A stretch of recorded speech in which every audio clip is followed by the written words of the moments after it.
So Iran has introduced a new ship known as the Shahid Bagheri, which is an aircraft carrier, and unlike the carriers that the US, France, or Japan possess, which are aircraft carriers and helicopter carriers, the Shahid Bagheri is a drone carrier. In this video, I will be talking about Iran's aircraft carrier, some of the features about the carrier, and the reasons why they decided to build it, despite them not having any experience with an aircraft carrier in the first place. The first thing to point out right off the bat is that the Shahid Bagheri was built out of an old South Korean cargo ship. This container ship specifically was the South Korean-made ship the Pararin. Iran repurposed this cargo ship into a drone carrier by refitting it with a ski jump ramp in order to help its drones take off from it. Iran was technically not the first nation to build an aircraft carrier like this, as the US has done this in the 1920s with the USS Langley using an old coal freighter. On the one hand, this does show Iran's resourcefulness in terms of turning any cargo ship into an aircraft carrier, but on the other hand, these are still cargo ships, meaning that they don't have any armor at all, and that they could be destroyed by a missile. And for context, the USS Gerald Ford had to survive at least three 40,000-pound explosions that were detonated near it, in order to test the Gerald Ford's survivability. Another problem that the Shahid Bagheri faces is the fact that it lacks any support ships that'll help it operate outside of Iran's waters. And for context, the USS Gerald Ford is supported by Arleigh Burke-class destroyers, Ticonderoga-class cruisers, and multiple logistic and support ships that'll help it travel around the world, and to exert American strength anywhere in the world. One major thing that differentiates the Shahid Bagheri from the Gerald Ford is the fact that the Shahid Bagheri is a drone carrier ship, meaning that it carries multiple unmanned aerial vehicles that it will use in the event of war.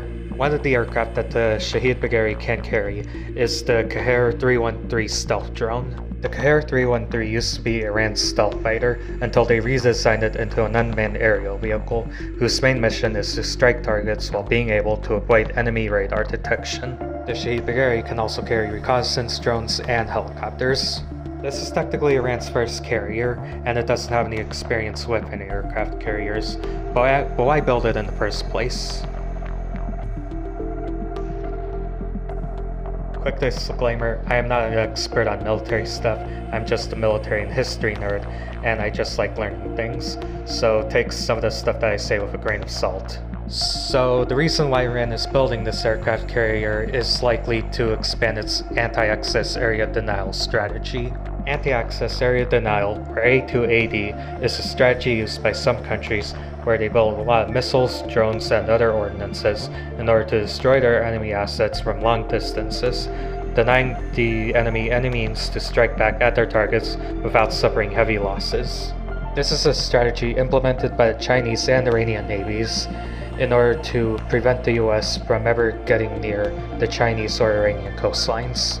In the case of the Shahid Bagheri, it is able to travel through the Persian Gulf or Indian Ocean and send its stealth drones to attack US carrier groups or bases within the Middle East. It's an interesting strategy, but one problem that the Iranian Navy faces is the fact that their missiles can be intercepted by US technology.